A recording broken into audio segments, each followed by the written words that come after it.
Hello.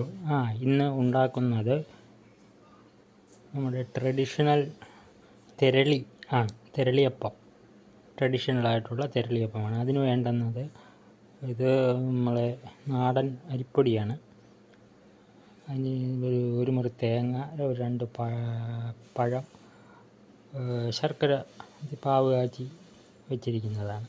ഇതെല്ലാം കൂടെ ചേർത്ത് നമുക്ക് ഇളക്കി കുഴച്ച് വയ്ക്കണം. ഈ പഴവും കൂടെ ഇതിൽ ഞെവിടി തേങ്ങയും ശർക്കരയും ചേർത്ത് ഞെവിടി ഒരു 10-20 മിനിറ്റ് വെച്ച് നോക്കാം കേട്ടോ. അതിന് ശേഷം നമുക്ക് തെരളി ഉണ്ടാക്കാം. ബാക്കി ഞാൻ ഉണ്ടാക്കുന്നത് കാണിച്ചു തരാം. അതിന് തെരളിയില കൊണ്ടുവരണം, എന്നിട്ട് കാണിക്കാം.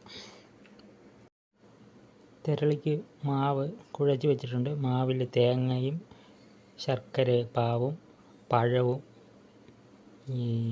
ചേർത്താണ് കുഴച്ച് വെച്ചിരിക്കുന്നത്. ഇതിന് ഏലക്കാപ്പൊടിയും കൂടി ചേർക്കണം. ഏലക്കാപ്പൊടി എനിക്ക് കിട്ടിയില്ല, അതുകൊണ്ടാണ്. അത് ഏലക്കാപ്പൊടിയും കൂടി ചേർത്താൽ പ്രത്യേക ടേസ്റ്റ് ആയിരിക്കും.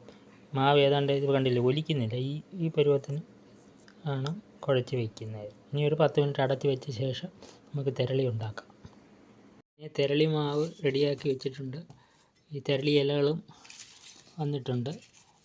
ഇതിൻ്റെ ഈ വലകളെല്ലാം നമ്മൾ തുടച്ച് വൃത്തിയാക്കി എടുക്കണം. നമ്മൾ മാവ് വയ്ക്കുന്ന ഈ ഭാഗത്താണ്. തെരളിയില ഏതാണ്ട് ഇങ്ങനെ ഒത്തിരി മാവെടുത്ത് ഇത്ര ഗ്യാപ്പിട്ട് ഇവിടെ വയ്ക്കുക. അതിന് ശേഷം ഇങ്ങനെ മടക്കുക. അപ്പോൾ ഇത്ര ഇവിടെ കിട്ടും. ഇവിടെ നമ്മൾ അടുത്ത ഉരുള ഒന്ന് ഉരുട്ടിയെടുക്കുക, ഇവിടെ വയ്ക്കുക. എന്നിട്ട് ഇവിടെ നിന്ന് അങ്ങോട്ട് മടക്കുക. മടക്കി ഇവിടെ കൊണ്ടുവന്ന് ഈ തുമ്പ് കയറ്റി വയ്ക്കുക. സൈഡൊന്ന് ആക്കി കൊടുക്കുക. അപ്പോൾ ഇങ്ങനെയാണ്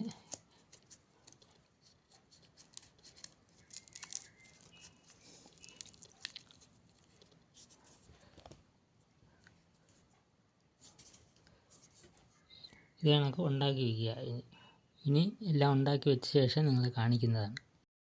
അങ്ങനെ ഇതെല്ലാം തെരളിയെല്ലാം ചുരുട്ടി വെച്ചിട്ടുണ്ട്. ഇതൊരു 15 തെരളിയോളം ഉണ്ട്.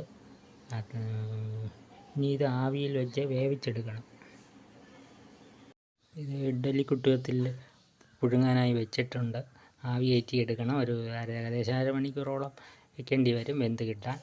അതിനി ആവി കയറ്റി എടുത്തിട്ട് കാണിക്കാം.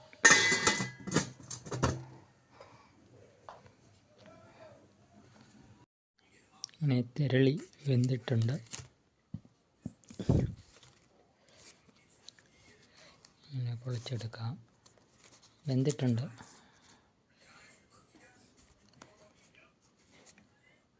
എല്ലാവർക്കും നമസ്കാരം.